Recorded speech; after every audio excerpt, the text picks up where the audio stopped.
Bah Mason Greenwood, hein, il a 23 ans, il est encore jeune, relativement inexpérimenté, et depuis le début de sa carrière, bah il brille par son irrégularité. Donc ça, c'est comme ça, la saison de l'OM va dépendre de ses coups de génie, de ses buts, et il va marquer pendant 3 matchs d'affilée, et puis après, pendant 3 ou 4 autres, il va rien faire. C'est comme ça, faut qu'on s'y habitue.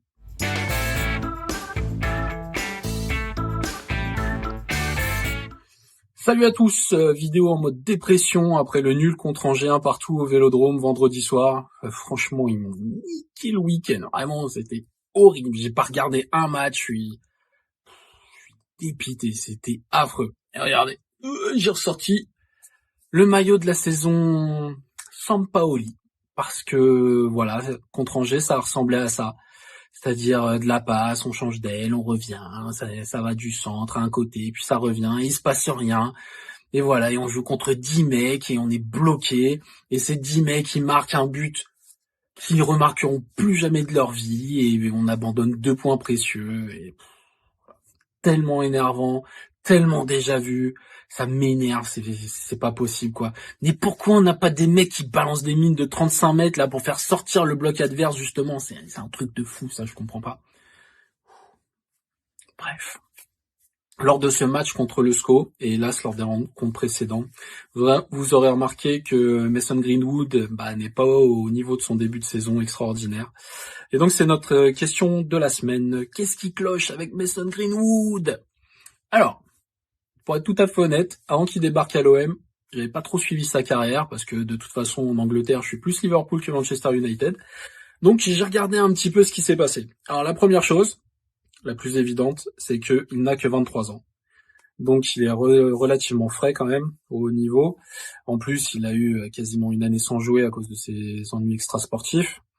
Donc il est jeune, il est inexpérimenté, donc il est inconstant, c'est normal. Mais en plus, et c'est là que les recherches m'ont aidé, je me rends compte que depuis le début de sa carrière, l'irrégularité, c'est un peu sa marque de fabrique. Par exemple, il y a 3 ans, il a commencé la saison avec Manchester United en marquant lors des 3 premières journées. Et puis ensuite, creux de 4 matchs. Puis après, il a remarqué. Puis recreux. Puis remarque. Et ainsi de suite. L'an dernier, il a fait pareil. Il flambe sur plusieurs matchs. Gros trou. Il reflambe. Donc voilà, j'ai envie de vous dire, il va falloir qu'on s'habitue à ça parce que on est dépendant de lui et donc on est dépendant de son irrégularité. Là, pendant les 3 premiers matchs, ça a été assez extraordinaire. Et depuis, c'est vraiment, vraiment compliqué pour lui. Sachant que, à son irrégularité et à sa jeunesse, il faut rajouter le fait qu'il découvre la Ligue 1. Que la Ligue 1, championnat hyper tactique et hyper défensif.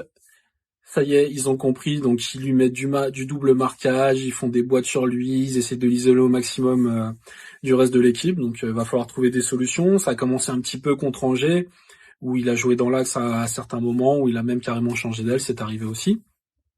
Mais bon, voilà, on va le perdre de temps en temps.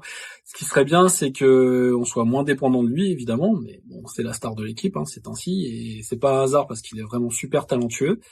Mais ouais, ça serait bien qu'un Ro prenne le relais, qu'un Maupay, quand il se fait pas expulser, prenne le relais aussi, et ce sera le seul moyen de s'en sortir. Mais en tout cas, il n'y a pas de problème avec lui finalement, c'est juste qu'il est dans son état naturel, c'est-à-dire très très irrégulier, pardon. Et là, on est dans le creux de la vague, hélas. Donc espérons que ça revienne vite. Et espérons qu'on revive plus des purges comme contre Angers, parce que j'en peux plus de ça. Bonne semaine à tous.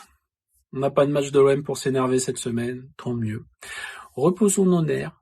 Bonne semaine et on se retrouve bientôt. D'ici là, n'hésitez pas à nous contacter sur les réseaux sociaux et à réagir à cette vidéo. À bientôt.